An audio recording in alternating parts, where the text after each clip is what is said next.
Sponsored by Juris Digital.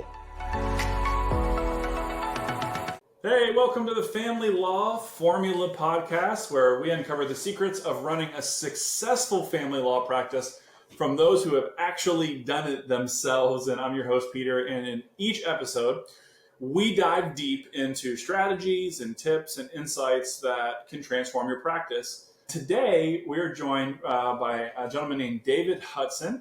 He has a law firm in Asheville, North Carolina. They exclusively work in the family law practice, and he's going to share some of his invaluable experience and expertise. And the goal is to take that family law practice to the next level. And we had a great conversation leading up to our podcast today. And I know you've been practicing since 2006, so almost 20 years, the majority of that in the family law space. So tell me maybe a little bit about your firm and why family law. Why are you involved in it? We'd love to hear a little bit about your story. Sure. Thanks, Peter. It's good to be here. So let's start with my firm. I work at what I would consider a boutique law firm. I think I mentioned before, I don't know that we use that word for marketing purposes necessarily. It's kind of a new concept. But yeah, we do exclusively family law. I'm in Asheville, North Carolina, and we're a decent-sized city in a mostly rural area. And so we're the population center. You've got people who are in our county, but you've got people coming from all the surrounding counties as well, looking for the level of experience that we can offer that maybe some of the other general practice attorneys can't. I'm a board certified family law specialist here in North Carolina, as is the senior partner of the firm. And so we have 3 full-time attorneys here, 2 of which are specialists, which is fantastic. We like to think of ourselves as having a pretty deep bench of experience to call upon. You asked why family law? I don't know. I'm not sure I've ever had an attorney who does family law who's been able to fully explain how they ended up here. No one really goes to law school thinking, I'm going to come out and be a divorce lawyer, right? It's not the career path people think of unless they have their own personal family law traumas in the past that they're wanting to resolve. It's something I fell into when I first started work. I ended up in a small private nonprofit law firm in Louisiana when I was first barred. It wasn't all they did. They did a lot of stuff that was, on surface at least, not family law, protective orders, and even things like helping people recover from hurricane damage. It was Louisiana. We had a ton of that stuff coming in right around the same time. But what I started to realize was almost everything in a lot of cases ended up relating back to family law eventually. People were out of their houses and having to maybe relocate because their houses have been destroyed by Hurricane Katrina in New Orleans. But they've got this family law component because there's a co-parent that they have to deal with if they're relocating, or they have to fight over the new child custody schedule. People are seeking protective orders, but they need to be sure they can get custody of their child as part of the process, or maybe they have to have contact with this person despite being afraid of them because they have a child together. So I came to learn that if someone is involved in family law, it affects every part of their life, one way or the other. And so I came to realize how important it was, and I came to realize I'm actually pretty good at it. I think the biggest practice tip I can give people is focus on what you're actually good at once you find out what that is. You can't put a high enough value on not only enjoying what you do, but being qualified. You're going to hate every day of work if you're struggling to actually figure out how to do your job. And so I fell into it, and then I found that I liked it, and then I found that I was good at it, probably about at the same time, and I just never looked back. It's great. It's good to hear the balance between you enjoy it, you're good at it. Sounds like you like helping people, right? I do. I can't say that's a huge component of every case. It depends on the case. But I do like helping people. And my motto has always been try to leave every client better than I found them. Yeah. And I think there's something that every family, every attorney, every person can glean something from that right there. I mean, leave people, leave relationships, leave conversations better than you found them, right? I can imagine that there have been litany of cases that were hard, and then there's been some that struggle hard but had a memorable moment. Talk to us a little bit about a case that stands out in your career that could maybe encourage some lawyers out there. Sure. Yeah. I can speak to a recent case that I had, obviously, without talking about case-specific details too much. But this was a case that I honestly just got a ruling back on in the last few weeks. It's one that was in litigation for years. We were involved in a heavily fought case over every aspect, and we finally had a conclusion. And then literally weeks after we had resolved the last issue, we find out the opposing party has decided to move to another county without permission, and now we're back in court right away. And then we were in court for another year and a half at least before we ended up with another resolution. And so at the end of the day, my client spent thousands and thousands of dollars he should have never had to spend, which I don't mind making the money, but I always tell my clients, I'd rather you not have to spend it if we can find you a reasonable resolution. But we ended up finally at the end of the day with a court order that got him his kids back in his custody the majority of the time after he'd been denied that for years, literally. It meant the world to him. You could tell it did. We weren't always sure we were going to get there, but we managed to get there. And that case is the kind of case that makes me keep doing this. Yeah. There were moments when you just wanted to throw your hands up and say, I can't deal with this anymore. It's so unreasonable or it's so crazy. But I stayed with it. My client thankfully stayed with it. He had the wherewithal to keep me in it. And, at the end of the day, we're both pretty thrilled with where we landed, even though we had to go through fire to get there. That's the sort of case that stands out to me is why I do this. Yeah. You mentioned a couple of times, it was a long process, a lot of details, probably a lot of things in there that maybe kept you up late at night. The other side of being involved as a lawyer, where you're maybe running the business side of the firm and handling everything from marketing to budgets and all that kind of stuff. So what are some of the biggest challenges that you've faced when it comes to just family law as a whole that have been a big challenge for you? And what have you done to overcome those? Sure. Yeah. I think what's challenging is very specific to each person. There are areas that I'm not as good at. I think I'm pretty good in the courtroom. I like that. What I'm not so good at is what you were just talking about. The struggle is marketing myself. It's finding a way to attract the right clients, the people who can actually afford your services, but who are also the kind of people you want to work with, the kind of people you want to help. You don't want to be on the wrong side of a case. That's what keeps you up at night. You mentioned What keeps you up at night. It's feeling like you might be making things worse for the world by what you're doing. That has been my struggle, especially since I moved to this firm. My old firm down in Louisiana, it wasn't focused on family law. I had plenty of clients. I had plenty of work. The work just kind of came through the door from various ways. Here, it's a competitive, small area. And there are several very good attorneys in this town, and we're all competing for the same higher profile or higher dollar clients, those who can really afford the kind of work we do. And so marketing is tricky. And I'm not sure I have completely overcome that yet. That's what I'm working on. I'm coming on your podcast now, maybe in part. I want to get out there. I want to have people hear from me. It's an ongoing struggle because you're always needing new clients in the realm of family law. You get repeat business, sure, no matter how much you might hate that people are back in court after you helped them out before, sometimes from a new marriage that fell apart, sometimes from a new kid, but sometimes because you're just back in court. But you can't rely on that. You have to get the new cases coming in, and you can only go so far with word of mouth. That's important. So you mentioned word of mouth, repeat, right? Repeat, pros and cons. What other things have you guys done as a firm to get your firm name out there, get your expertise? What other things have you done? Yeah, so this is an ongoing initiative that we're actively working on right now. The firm has always been pretty good about being public service oriented.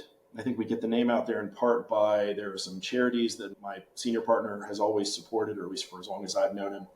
We try to work actively with other attorneys in the area. You get a lot of referrals from other attorneys once you have a reputation for doing good work, either because they have a conflict of interest but want to actually refer the client to someone who's going to take care of them. You actually get referrals from the court, maybe not always openly, but your name gets dropped in a positive way. That's going to push people in your direction. I'm trying right now to open up a little bit more a front of public education.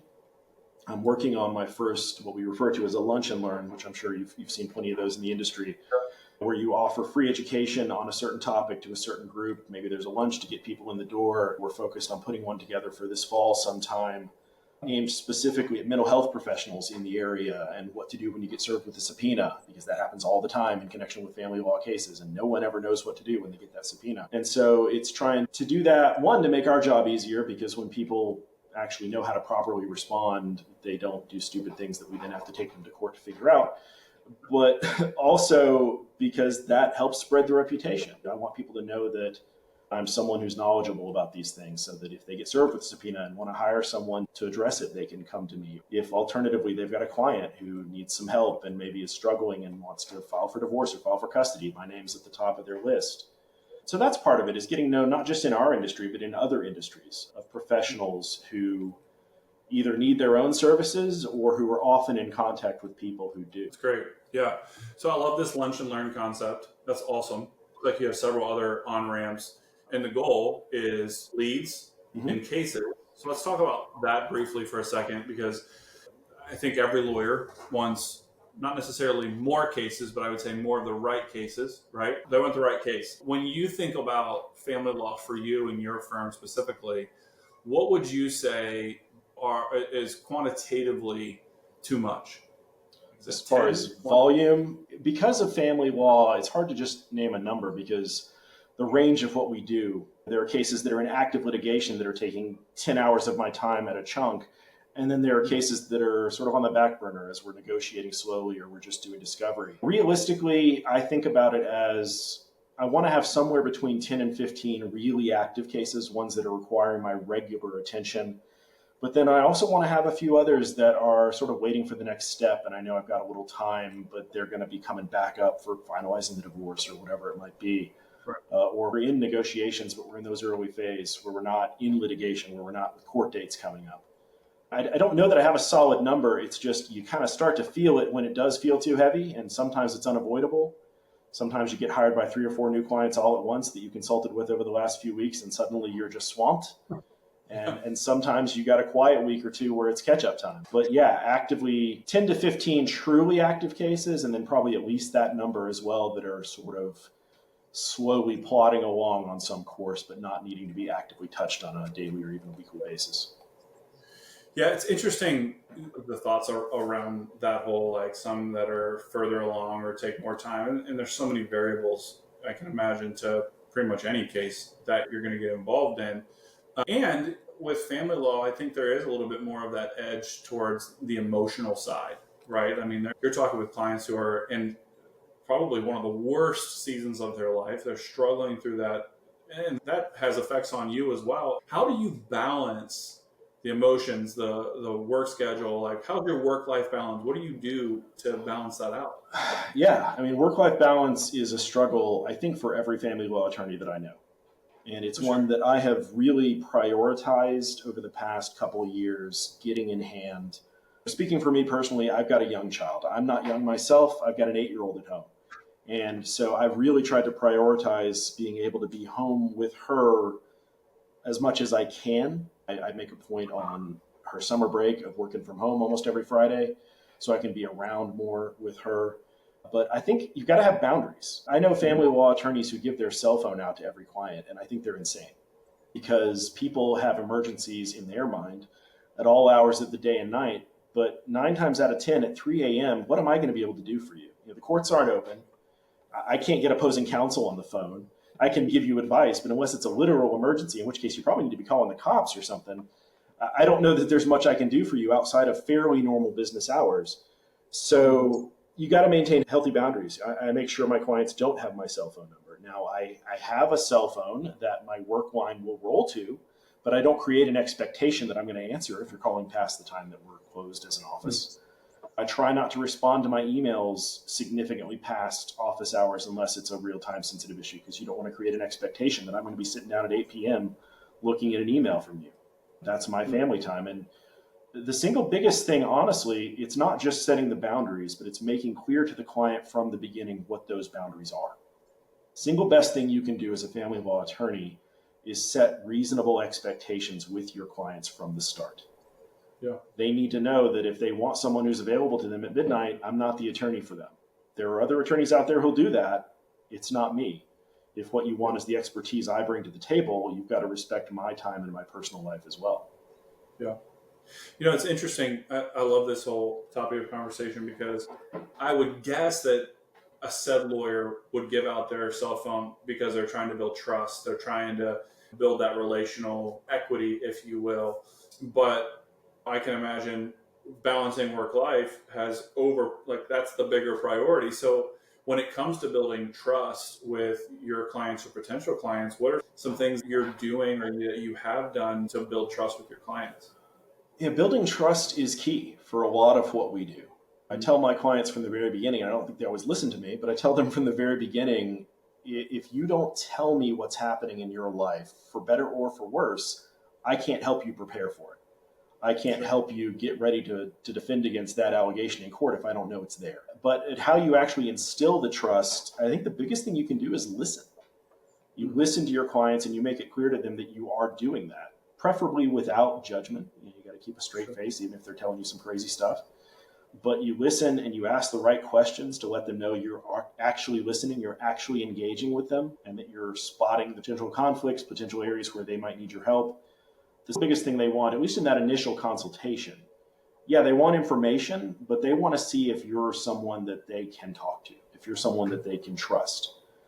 And I try to tell people from the beginning, not every attorney is right for every client, and not every client is right for every attorney. And it's okay if we talk and you decide I'm not the right person for you. If you don't get a good feel for me, I can give you the names of several other good attorneys who are maybe a little different personalities from me, who you might feel like you fit better with. I think they know when they meet with me, I'm not trying to sell them on me. I think that's important, because if a client thinks you're looking for a case because you need money, they're not going to think you have their best interest at heart. They're going to think you've got your own interest at heart. You're trying to line your pocket. But if you're really looking for what they need, and maybe even willing to tell them if you think you may not be the right person for that, but you can help them find who is, I think that instills a degree of trust. And I've always had good success with that strategy. That's really, really good. So we didn't talk about this previous, but I've had this ongoing conversation with several other family lawyers, and free consultation versus paid for consultation. What are your thoughts there? No, we do paid consultations. Absolutely. Okay. And I've always done paid consultations, with the rare exception of if it's a referral from someone, I might, as a favor, waive the consultation fee. Certainly if they're a former client, I might waive the consultation fee if they come back on something new. But if it's just someone walking in off the street, or more likely contacting us through our website with no prior contacts, you've got to charge for the consultation for a couple of reasons. One is to show them that your time is valuable. It instills respect. People have an innate sense that they get what they pay for. And if you're not going to even pay me for sitting down with you for an hour and a half, then I don't think you're really putting value on my time. For what it's worth, I charge far less per hour for my consultation time than I charge as my base billing rate. And we let clients know that. Yeah, you're going to pay to see me, but you're going to pay me far less for that time than once I'm engaged as your attorney. I'm going to charge you more per hour. But it's because some of our talk may not really be about your case. It's just about your life and what's going on. And we do want to be able to get people through the door. But it's also a test. If you can't afford to pay me a few $100s to sit down for an hour and a half, you can't afford to hire. And the other side of it, and it's sort of the ugly side, but there are people who will consult with every good family law attorney in town to conflict them from representing their ex or their future ex. And if I'm going to have someone meet with me just to conflict me in their case, I at least want to get paid for my time when I'm then not able to take either side of that case ever moving forward. Interesting. Yeah, for family law attorneys out there that you're debating consultation or not, great thoughts there from David. Another thought that I have is there's going to be some lawyers who are going to watch this, and they're getting ready to either start their own firm or maybe move into the family law space. With your dozens of years experience in this field, what advice would you give to new attorneys entering into the family law sphere? So if I'm talking to someone who has never done this kind of work before, first and foremost, I would say make sure you get at least a little bit of a taste for it before you dip too deep, because this is a field that is absolutely not for everyone. You know, when I go to general conferences that aren't family law focused and I'm meeting other attorneys and we talk about, oh, what do you do? What kind of work do you do? 9 times out of 10, when I say family law, the response is, you couldn't pay me enough to do that kind of work, because most people aren't built for it. Most people don't have the personality for it. It can be absolutely grueling. But if you're built for it, it's incredibly rewarding. So I would say, try to dip your toe in if you can. If you can find a firm that does family law as part of their practice, but not all, and you can come on and take a few cases and see how you feel. Preferably working under someone who does know what they're doing, because our cases have real world consequences that can last for years and years in some cases. But it's also something where you have to acknowledge that there's an emotional toll to what we do. And if you're not prepared for that, it can be really shocking when you first start doing this kind of work. First time you have a client come in and start talking about how their ex or their current partner has abused them in various ways, or that they're afraid their child is being hurt in some way, it takes a while to grow the kind of skin you need to have to really do this well and not have it impact you personally.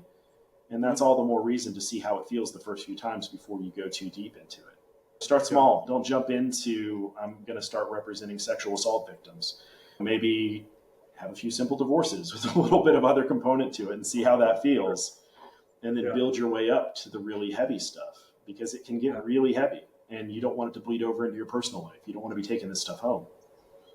Great advice for anyone who's out there starting a new firm or thinking about the family law space. I think one more question, David, and then share anything else that's really on your heart that could potentially help some lawyers. One of the things I love to talk to lawyers about is growth and goals, right? Because sometimes you have the lawyer who just says, well, I want to grow.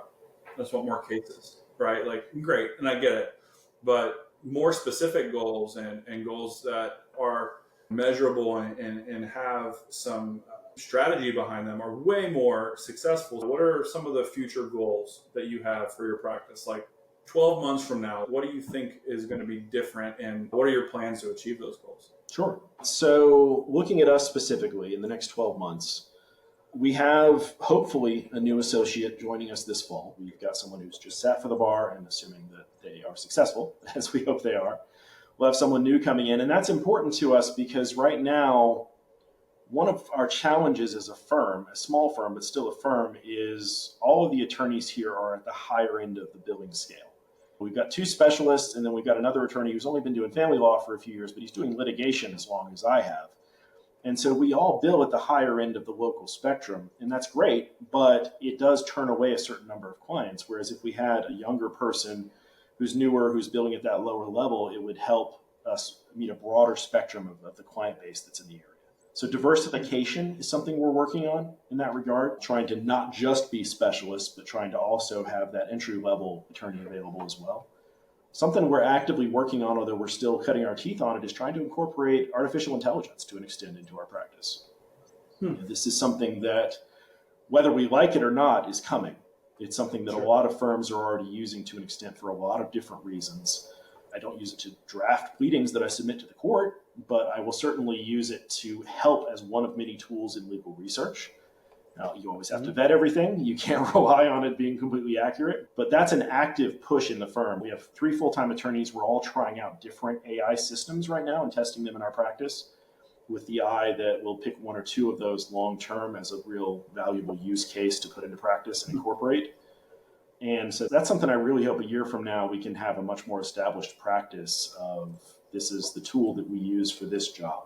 We use this to help with the research. We use this to help look over our letters and make sure that the tone's good. Or in some cases, help the clients look over their communications and make sure the tone is good. That's a real valuable use case that we're trying to incorporate. A year from now, the hope is we've grown a little bit, but not a lot as far as our firm's size. But we've grown our client base, not just in numbers, because that's, like you said, a lot of people want more. It's about quality of clients. It's about trying to get more of the clients that you want, who are the kind of cases that you're interested in, and who are the kind of cases who can pay what you need them to pay for the kind of work that they really need and can actually stay on top of their bills. I don't want to be too money focused, but we all expect to get paid for our time. It's important.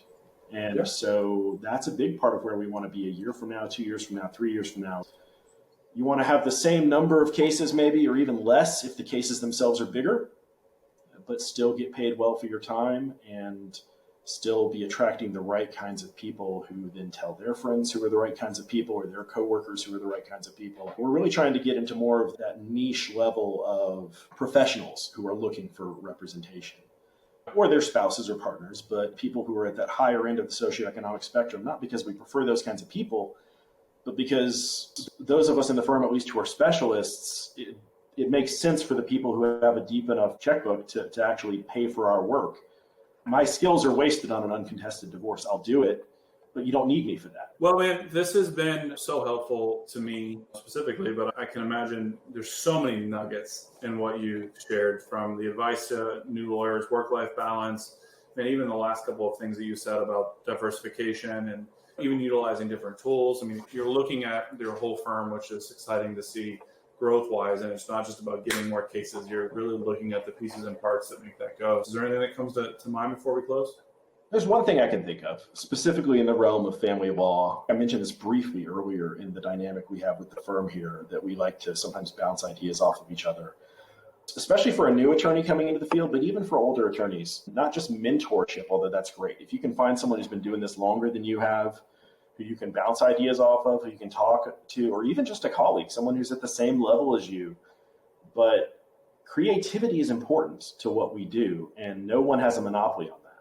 So if you can find a person or a group of people, preferably in your own firm for confidentiality reasons, so you can be a little more open, but who you can share thoughts and ideas and spitball with. The number of times I've gone and sat down with the attorney who works across the hall from me and talked through a case and left it with 3 new ideas on how to approach case strategy that I might not have come up with on my own, or that he's done the same. It's invaluable. No man is an island, and you've got solo practitioners, you got people just hanging a shingle. But even those, you need someone you can talk your cases through with, and you need support staff who you can trust and rely on to do good work too. And it's all part of a package. I love it.